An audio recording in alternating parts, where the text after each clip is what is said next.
بسم الله الرحمن الرحيم عن ابن عباس رضي الله تعالى عنهما أنه قال رأيت النبي صلى الله عليه وسلم فيما يرى النائم ذات يوم بنصف النهار أشعث أغبر بيده قارورة فيها دم فقلت بأبي أنت وأمي ما هذا؟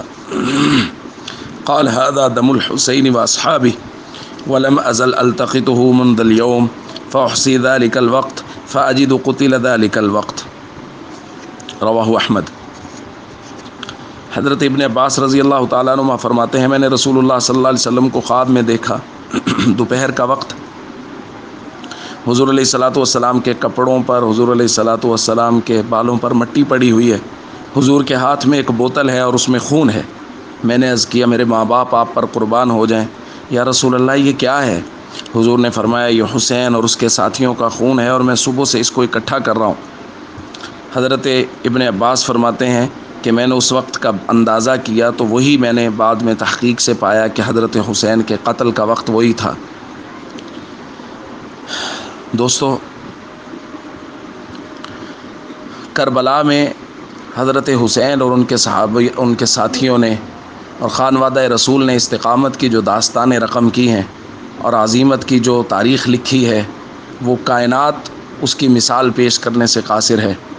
اس وقت کا سب سے پاکیزہ خون کربلا کی وادیوں میں بہایا گیا، اور دوستو بہت مشکل ہے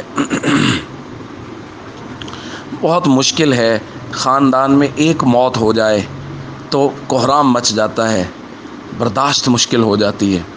یہاں حضرت حسین کے خاندان کے 71-72 لوگ، اور وہ سب کے سب باری باری کبھی اپنے بھتیجے کی جسد کو اٹھا کے لے کے آ رہے ہیں، کبھی اپنے بیٹوں کے جسدوں کو اٹھا کے لے کے آ رہے ہیں، کبھی اپنے بھائیوں کے جسموں کو اٹھا کے لے کے آ رہے ہیں، اور پھر بھی اللہ کی رضا پر راضی ہیں۔ کلمہ شکوے کا کلمہ زبان سے نہیں نکلا۔ یہ بہت مشکل ہے۔ یہ کہنا آسان ہے، قربانی دینا اور 72 تن اپنے خاندان کے، اپنے عزیزوں کے، اپنے اقارب کے، اپنے قریبی دوستوں کے 72 لاشوں کو سامنے دیکھ کر بھی اپنے عزم کو، اپنی استقامت کو ڈگمگانے نہ دینا، یہ خاندان رسول کی ہی شان ہے، انہی کی صفت ہے، اور ان کے توسط سے یہ سلسلہ امت تک چلا ہے کہ اب امت میں ایسے لوگ ہیں جو اپنے خاندانوں کی قربانیاں دے کر دین پر قائم ہیں۔ یہ خاندان رسول کی چلائی ہوئی ریت ہے، ان کی چلائی ہوئی سنت ہے، ان کا چلایا ہوا طریقہ ہے۔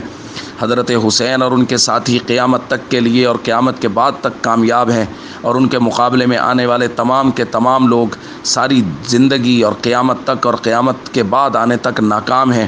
یہ جنتی نوجوانوں کے سردار ہو گئے، وہ جہنم کا ایندھن بنیں گے۔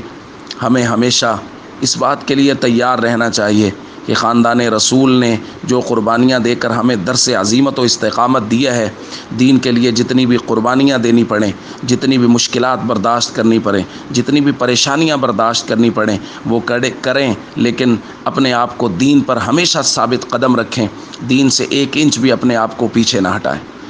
السلام علیکم ورحمۃ اللہ وبرکاتہ۔